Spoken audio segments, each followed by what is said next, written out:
joining us today. As you probably know by now, every Monday around this time, I have the honor to get to meet with incredible practitioners, coaches, therapists, all that are on the mission to help us thrive. So I'm really excited to be here today with Jordan Pendleton. She is so lovely, and you guys are just going to fall in love with her. So I'm so excited to get to chat with her today. So Jordan, thank you so much for being here. So excited to have you here. Yeah, thank you so much for having me. Yes, absolutely. Making me blush. Oh. See, it's so sweet. I told you. Jordan, if you want to start by just telling us a little bit about yourself and a little bit about what you do. Yeah, totally. So a little bit about me. I have a long story, but I'll tell the abbreviated story of really what led me to what I do now. I am a holistic financial life planner. I help people really uncover their mindsets and like what is subconsciously driving them. And I do that. I'm a facilitator with a company called Revenue Tribe. So I integrate principles and an underlying foundation from that company and their philosophy into what I do as a financial life coach. And so, yeah, I help people really figure out what's going on with their money and like what's stopping them from the fullness of what they know is possible for themselves, but they keep running into this like invisible wall. And so figure out and like identify what that is and why they keep hitting it and how to get through it. Not so much like around it, but just go through it. So yeah, I help people with that. And I think your next question tees up like why I do. I don't want to jump into your next. Oh no, you're great. You totally can. I love how you talk about money. Like I think it is so important. There's so many financial people out there, and talking with you it just like resonated so much more with me. Does that make sense? Yeah. So I love that you touch on that stuff because I feel like money is a pretty heavy subject, and so there's so many kind of baggage, for lack of a better word, that can come along with it, like depending on people's upbringings or what they were taught about money or all of that. So what you do, it just sounds so valuable and so important. And I love your perspective in chatting about money. So yeah, I would love to hear, why do you do what you do? What got you into doing this? Yeah, no, that's so much of why I started this journey is because of my own pain around money. And I started off right out of college as a financial planner. So got into an industry where everything is all about money and we're talking about money every single day.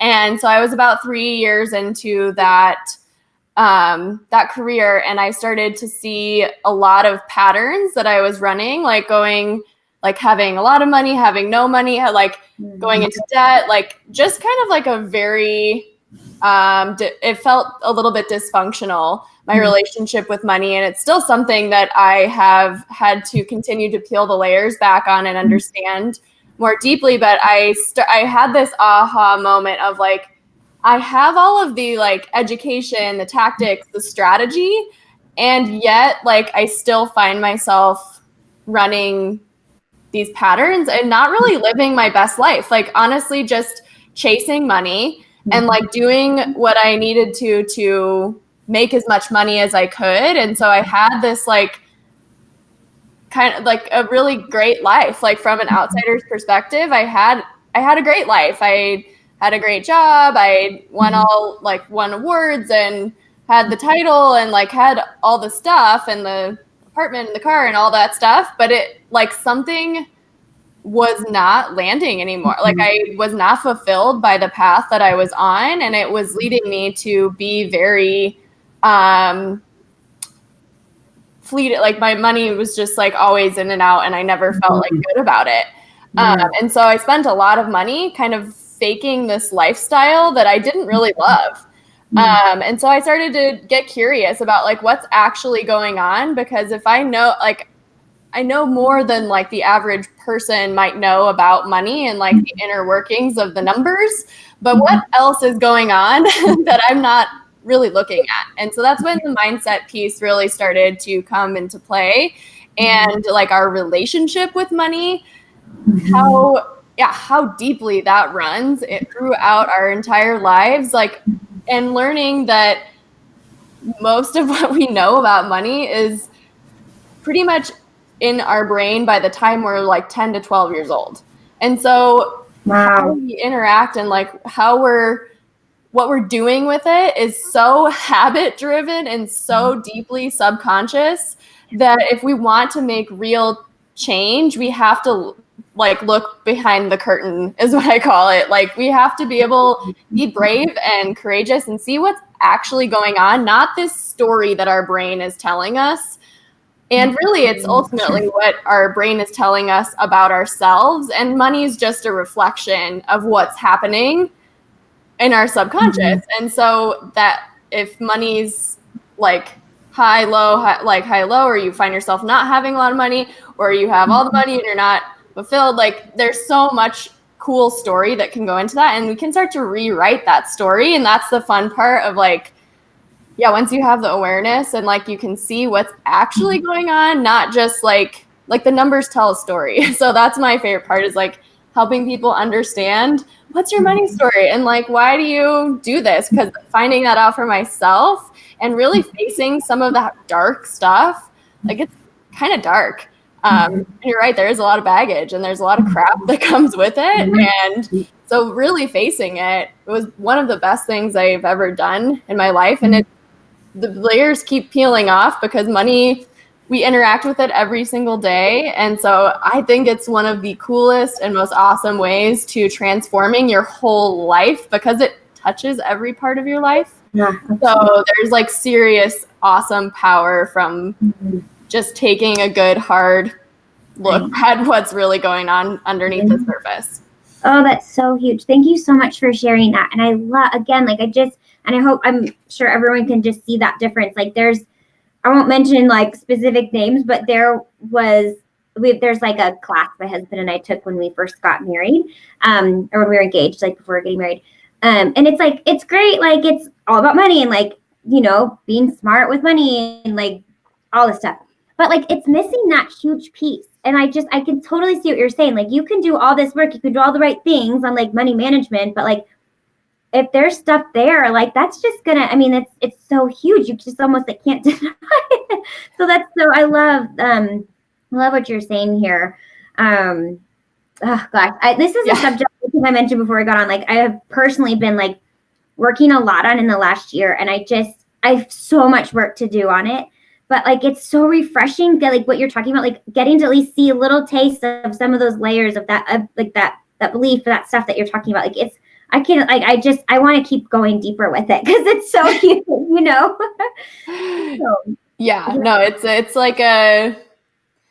It's an ever evolving and kind of never ending journey, just like it is with your health or with your relationships. Like, it's like the key pieces of our lives. And so it doesn't ever stop. But it does get better. And like that there is so much goodness in like taking a look at some of the hard stuff. And I think especially as women, like there's a lot of shame around, there's a history, like that's not even just ours, but like there's generations and generations of stories that have been passed down about what's real and what we should believe about money and what we should believe about ourselves. And so I think that like this new generation of like women really stepping into and owning who they are and being in the workplace, like this is not like that new of a concept, honestly. And so there is, I think women particularly have a little bit more to work with and through, which is good,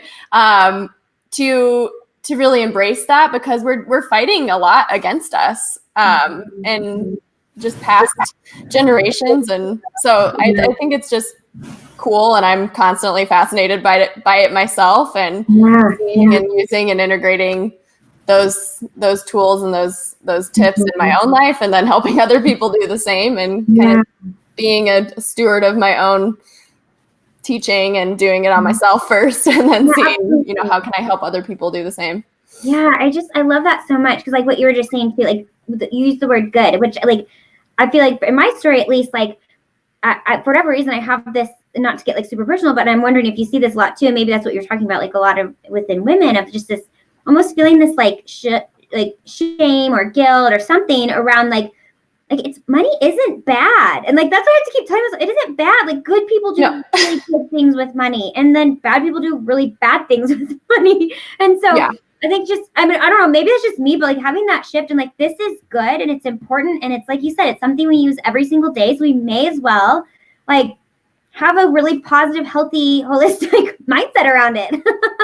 Yeah. And I equate it a lot to, it's very similar to our relationship with food. Sure. Very similar, because it's really just a fuel of our lives. And so oftentimes like the money's like sitting in the driver's seat, and it's kind of driving our direction, and it has the power. Whereas like, it really doesn't have to be that way. We can put money back in the gas tank where it belongs, and that like money is a vital part of our lives. And it's kind of like a weird thing. Like it's literally, if you really think about what money is, it's an inanimate object. Like it doesn't have a face. It doesn't talk back at us. Like it is it. And so a lot of it is just having the courage to look at how we are seeing it and how we're relating to it, and how can we start to change that story and be more, I think a lot of people talk about wanting to be in control with money, but it's not even about control. It's about feeling good about your relationship with money, because then it allows this like just flow in and out of our lives, and instead of like controlling it or having no control over it. So it's finding that medium, that place in the middle where we feel good about it. Yeah, that's awesome. It doesn't have to be anything more or anything less. Right. Yeah, that's great. Yeah, that's so awesome. It's almost like when we make it out to be this like thing you shouldn't want or thing you shouldn't have, is like giving, like you said, it's giving more power to it. Like just, you know, so I see what you're saying there. No, that's awesome. Yeah, it's like the breath we breathe, like get the air we breathe. It's like just like any other thing. If we resist it and like make it bad, like we push it away, and we're doing that subconsciously. And I've been there, and I've had plenty of times where I've been like putting like bad stigma around it, and like actually see like we create that reality with it. It's not that money doesn't want to find its way into your bank account. It's like usually the other way.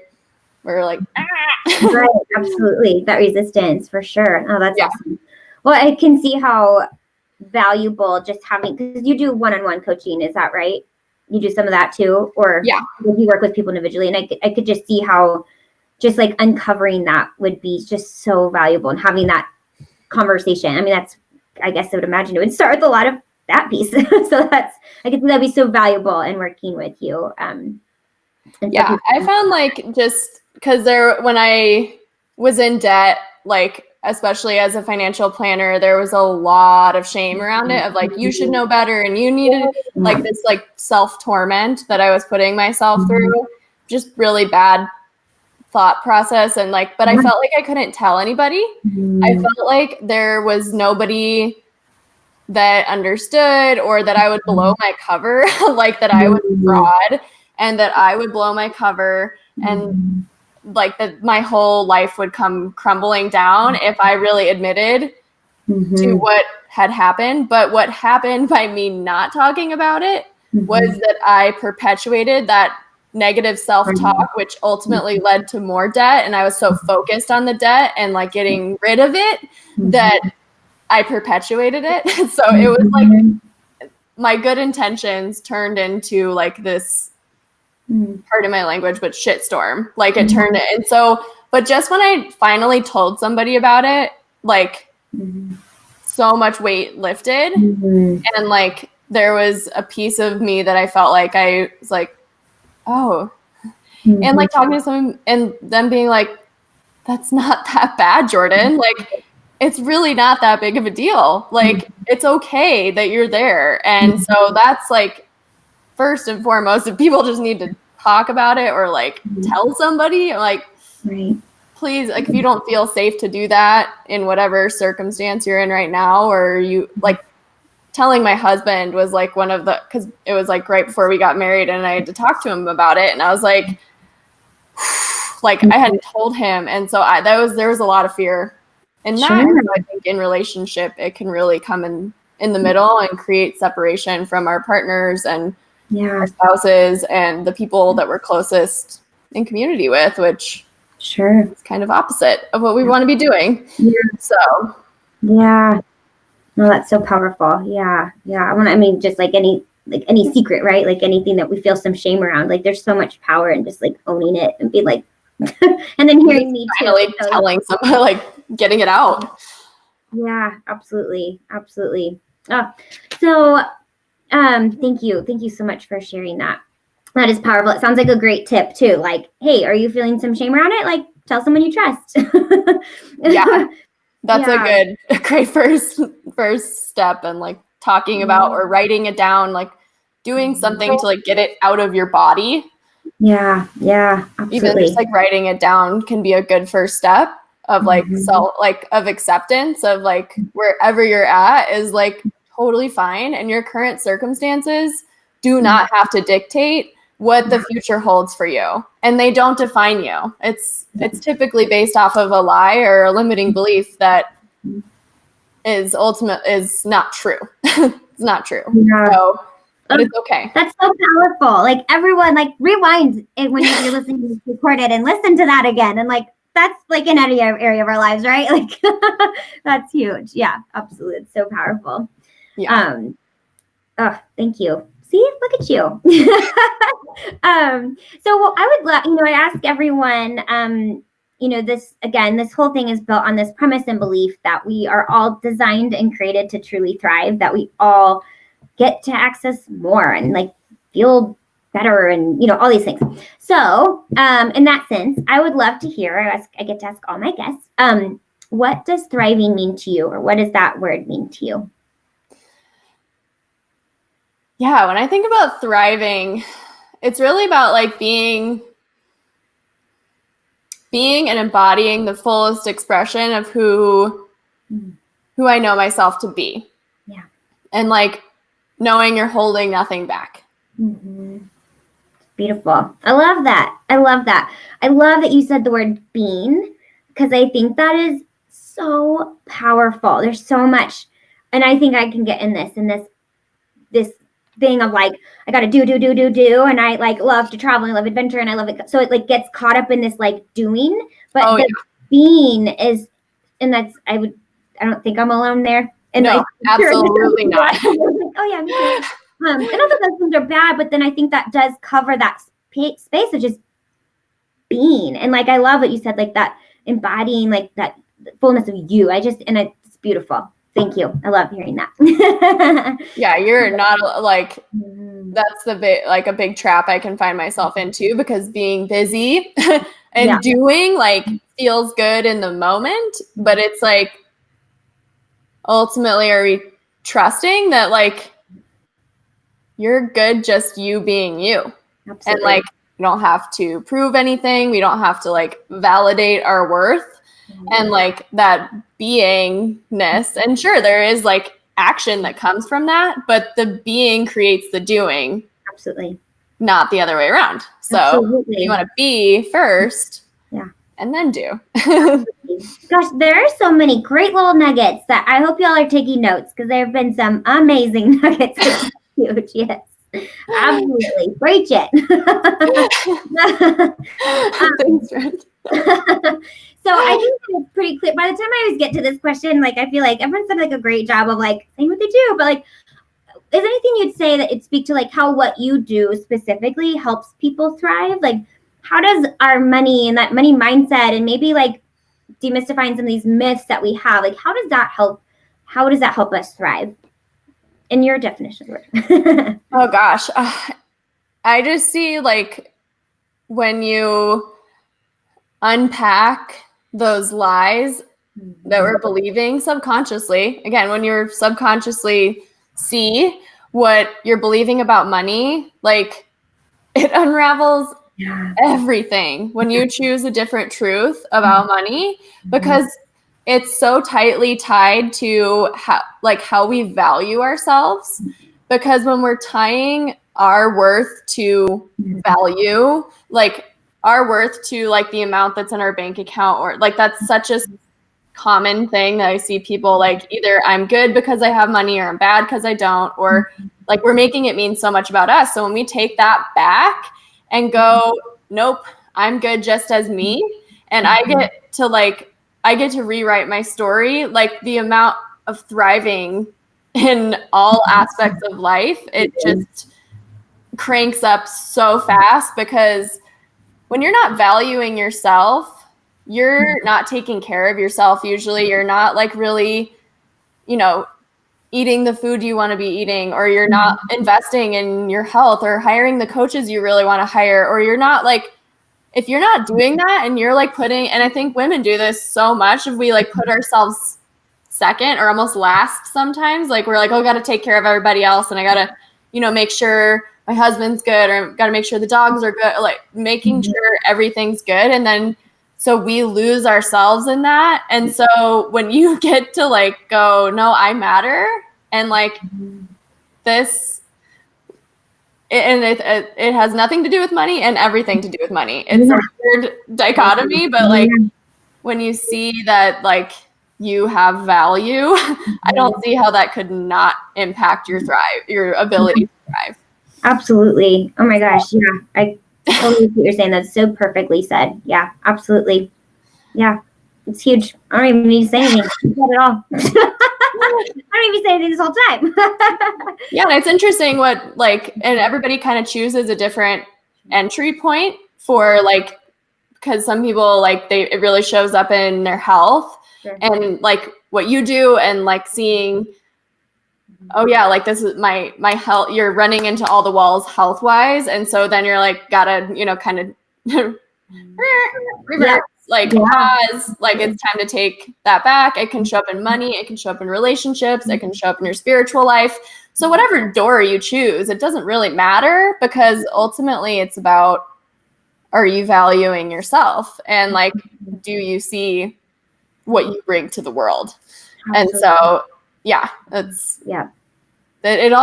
everything affects everything, and nothing can be compartmentalized. Like our brains really want it to be compartmentalized, right. But it's not. Right. So. Absolutely. So true. And our culture kind of tends to lend to that compartmentalized thinking. And I totally know what you mean. In my practice with clients I hear, right now, I've seen all women. I can work with men, but I've, been seeing all women. And there's just such this common thread in this. I don't know. I mean, I have guesses as to why, but like, like there's that piece. Like I see this all the time. This feelings of lack of worthiness, and it ties out. I mean, that's the word I use to describe it. There's so many other ways to say it, but right. If we don't, like, I see that in women all the time. Like they don't value themselves. They don't feel like they're worthy enough of taking care of themselves, of taking that time, that space for themselves. Like I can totally see that playing into money, like not worthy of making money, or like whatever it is. Like I can see that. And so, I mean, that's just one example, but yeah, I totally can see that again, with women I work with. It's such a common theme. It breaks my heart, but I know, but it's, 100%. You don't value yourself. Like you said, that you word value, then yeah, you're not going to feel like you deserve to be successful financially in that sense, or maybe that's not the right word, but like, I mean, I could go on and on about this, so I'm trying to make it short. Yeah. So I know. And then you can like do all the classes and do all the stuff. But if you're building on a foundation that says, like on a foundation of lies, basically you're just building a house on sand instead of on the rock, where it really will last. And so we have to like do the work to understand what the truth is about us, about money, about relationship, like understand that, and that how we were taught, or the experiences we've had in life, like we've learned them for a reason, but we don't have to we don't have to carry that with us forever. So there is healing, and there is other aspects. And I think that's a part of the journey of like really recognizing and coming to terms with where it came from and why, and Right. you can move forward. Yep. And like have gratitude for those experiences instead of let them define you for the rest of your life. Right. Right. Just giving them so much power that way. So yeah, absolutely. Yeah. Just to take that control back. Yeah. Absolutely. Totally. That's awesome. I love that where this conversation has gone, and it's the way we was talking about money, right? I think it's so powerful because you don't, at least I don't see that out there. There's I think there's maybe a shift now, maybe, but like stuff I've heard, there's just like, there's shame around debt. There's, like, here's 17 steps to getting out of debt, or like, it just doesn't pull this into it, which is just such an important piece. So I love the work you're doing. And so how do we get in touch with you? If someone's like, oh my gosh, I need to figure out my money mindset, how do we get in touch with you? Yeah, definitely. If you want to, I do offer a just complimentary 45-minute session. If something like was like, oh yeah, like this is what I need. If you want to sit down, I just do Zoom sessions to see, where are you at? How can I help you? And is there a fit here to work together? So I do offer that. If you want to send me on Facebook, you can send me a personal message. That would be a great step. Or if you just want to kind of follow my content and learn more about what I'm talking about, you can follow me on Facebook and Instagram, Jordan Y Pendleton. Awesome. What am I talking about? At Jordan Y Pendleton. I'm like just trying to give it an email address. So yeah, follow me on those. And then if you want to know more about Revenue Tribe, that's kind of the work that I ground all of this in. That's at Revenue Tribe on Facebook as well. Awesome. And we'll link to all this stuff in the comments. So if you're watching on Facebook, it'll be in the comments below. If you're watching on YouTube, it'll be in the comments or in the description below. So yeah, definitely reach out to Jordan. And I know you do a once a month for people in Denver. So I know people all over watching this, but for those of you who are in Denver, Jordan does a great group. I don't know, do you want to talk about that? Yeah. So in light of this conversation, I've been doing a meetup for the past couple of years called Coffee and Convos. I just switched it last month to Money and Mindset. So it's all about this conversation and really just like starting to work on dropping the stigma around and that kind of heaviness of what money is. And so providing a safe place for people to come and connect with other people. And it could be a variety of challenges, or you're just wanting to grow and learn, how to, use money mindset to make more money or have just more of a thriving life. So it's just a forum. It's an hour and a half every month. It's on the third Thursday of the month at Just Be Kitchen. That's in Denver. So it is it's the best. So we do have one this Thursday, the 19th. At 8 a.m. at Just Be Kitchen. So yeah, if you're in Denver and you want to come join and explore this conversation even further and deeper and be a part of the conversation, then I'd love to see you there. Awesome. I'm hoping to make it. I really want to be there. So I'm excited to thank you for sharing that. And if you are in the Denver area, come on. And Just Be Kitchen is so good. Oh, it's so good. Great food, great coffee, great way to start the day. And just connect with other people that are on the similar path of self-discovery and development, and just get to do it in community, because we weren't meant to do this by ourselves and without support. So it's actually almost impossible to do it without support, because I've tried my very hardest to do it by myself, but you're going to go farther, faster, like so much farther, so much faster with community. And so that's one of my core values and core beliefs is that community, the right community, will drive you far and fast. Yeah, that's awesome. I love that. Love Thank you so much. Yes. I'm sorry, what was that? I would just love to have anybody that feels called to this conversation or anything we're talking about. Yeah, awesome. Thank you so much. Before we pop off, do you have like a tip or something? Like, I know you said several things I think are so strong and powerful. Is there anything else, like any like tip or anything that you would recommend for people to kind of start, if maybe they're starting this journey of like thinking about this, or any tips you have or a tip, one takeaway or something? One tip. I think just have the courage to look at whatever's going on that's tied to money right now, and don't try to make it anything that it's not, and just like find acceptance within yourself, and then share it with, like, talk to somebody else about it.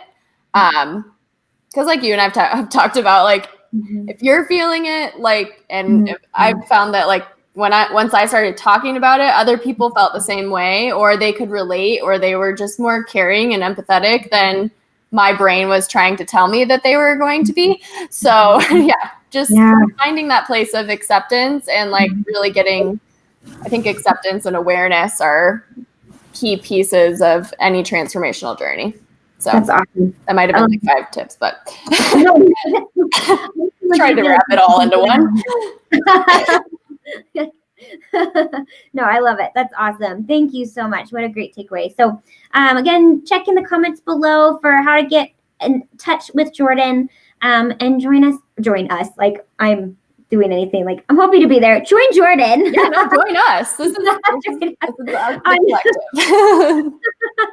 On Thursday at 8 a.m. Yeah.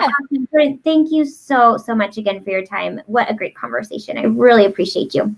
Yeah, no, I appreciate you. Thank you for having me on. Absolutely. Awesome. So thank you to those of you who have watched. If you're watching live, hi. If you are watching recorded, thank you again so much for joining us. Be sure and check out, if you've missed other interviews in the past, pop onto YouTube at Be Well and Thrive and see the other amazing interviews we've had. I'm so grateful. Like, there are some amazing people out there. Jordan, of course, you included him. Just so honored to chat with amazing people like you. So thank you all so much. Thank you again for your time, and we'll see y'all next week. Yeah, thank you. Bye. Have a great day. You too. Bye.